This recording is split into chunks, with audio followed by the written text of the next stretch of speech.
Outlet पर होगा आपके सारे फिजिक्स के इंस्टीट्यूट मैथ्स और उसका सफाया। बस अपने फोन से क्वेश्चन की फोटो खींचो, क्रॉप करो और तुरंत वीडियो सोल्यूशन पाओ। डाउनलोड कीजिए डाउटनेट ऐप अभी या फिर व्हाट्सएप कीजिए अपने डाउट्स 8 400 400 400 पर।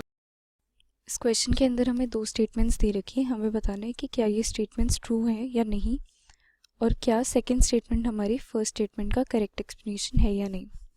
सो फर्स्ट स्टेटमेंट हमें बोलती है कि न्यूट्रॉन जो है बेस्ट बम्बार्डिंग पार्टिकल्स होते हैं।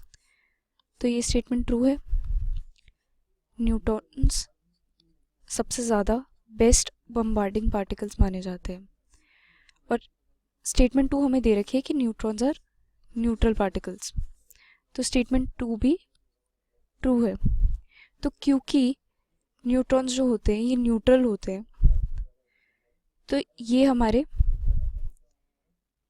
न्यूक्लियस को इजीली डिसइंटीग्रेट कर सकते हैं जब हम उससे बॉम्बार्ड करते हैं। अगर हम प्रोटॉन की बात करें और प्रोटॉन से ये करवाने की कोशिश करें तो प्रोटॉन भी पॉजिटिवली चार्ज होता है, न्यूक्लियस भी पॉजिटिवली चार्ज होता है, तो ये एक दूसरे को रिपेल करते हैं।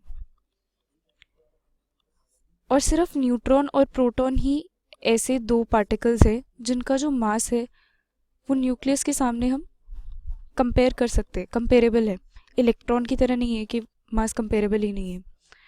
सो दैट मीन्स कि न्यूट्रॉन्स न्यूट्रल है, इसलिए ये रिपेल नहीं होते, इसलिए ये बेस्ट बम्बार्डिंग पार्टिकल्स हुए। तो दोनों स्टेटमेंट्स ट्रू हैं और सेकंड स्टेटमेंट फर्स्ट स्टेटमेंट का भी करेक्ट एक्सप्लेनेशन है। तो हमारा फर्स्ट ऑप्शन करेक्ट हो जाएगा।